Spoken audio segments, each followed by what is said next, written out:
El día de ayer les presenté el cómo desde la Suprema Corte de Justicia estaban intentando hacer literal un blindaje a Claudio X González.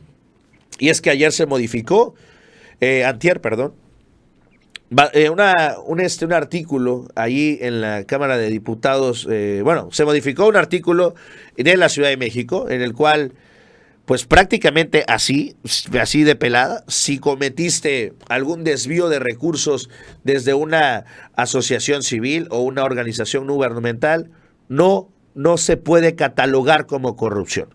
A pesar de que los recursos que tienen estas organizaciones son recursos que provienen dentro de muchos otros lugares públicos, pues bueno, si tú haces un desfalco millonario en estas ONGs o haces, no eres un corrupto. No te lo puede considerar así la ley. Así lo tipificaron el día de ayer y así dio el visto bueno la Suprema Corte. Lo denunciaba Lenia Batres, ahí rapidito. Dice, la Ciudad de México era la primera entidad federativa en tipificar el delito de corrupción.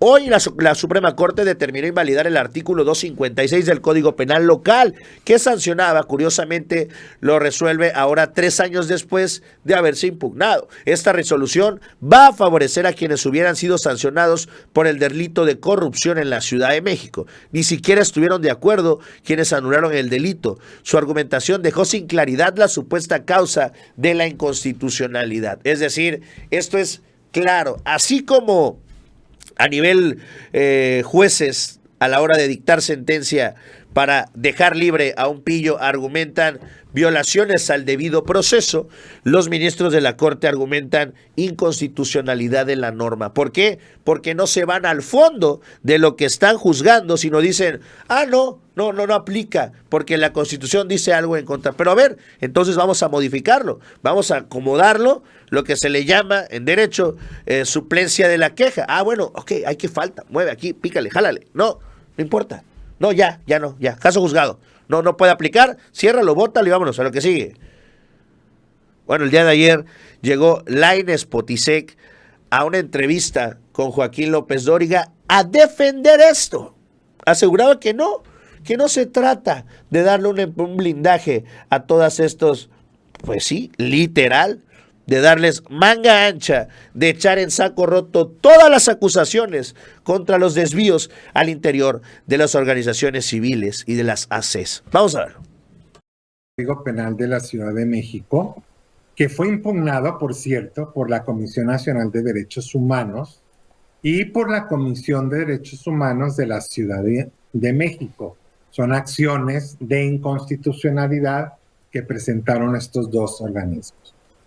Entre otras de las cuestiones que argumentan que es inconstitucional es que lo que se hizo en este artículo del Código Penal de la Ciudad de México, estamos hablando de materia penal, en el artículo 256, es equiparar o convertir a los directores o administradores de una asociación civil por el hecho de que reciban un fondo, un recurso o apoyo público, los convierte para efectos penales en servidores públicos.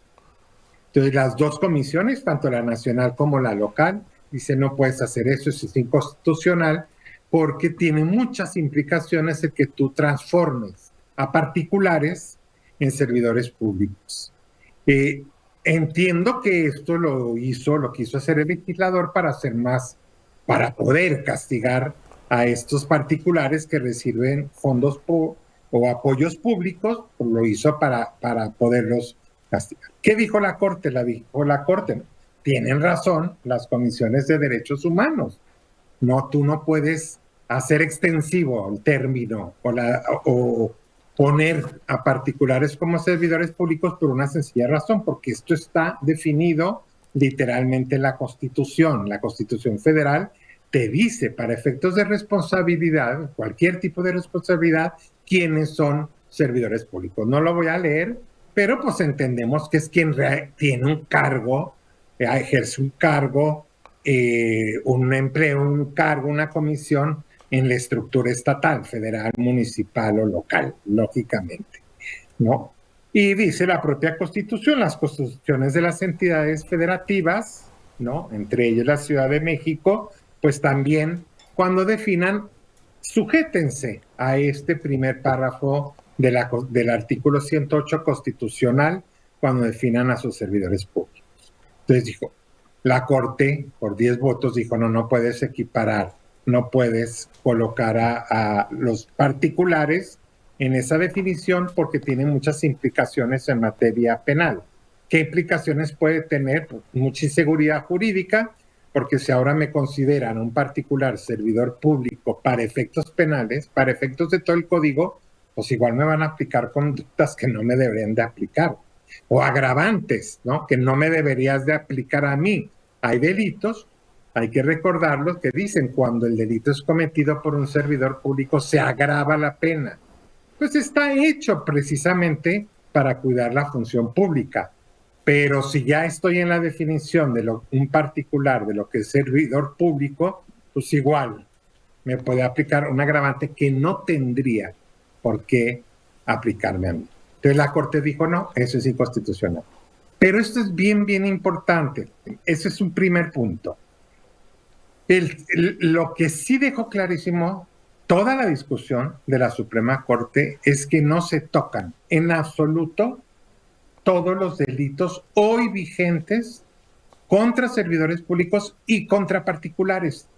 Explicamos ayer en ese debate que no necesitas convertir a un particular en servidor público para que lo puedas sancionar cuando maneja recursos públicos.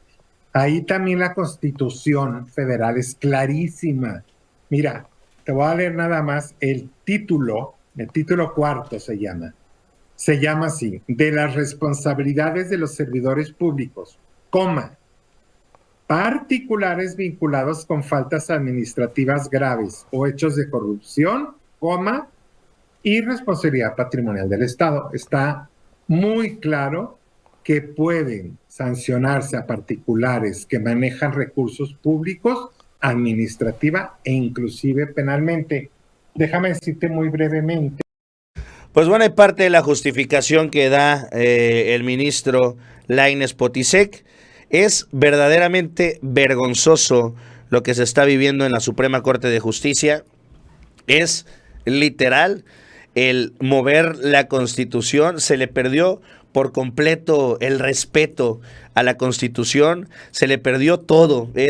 Y lo decía el otro día, no me acuerdo quién era, creo que era Lenia Batres, que al momento de que le preguntan a la gente, oye, ¿y aquí cómo aplica la norma? ¿Aquí qué aplica? Y te dicen, no, aquí aplica lo que digan los ministros, lo que diga la norma Piña. Es decir, la Constitución se ha vuelto letra muerta.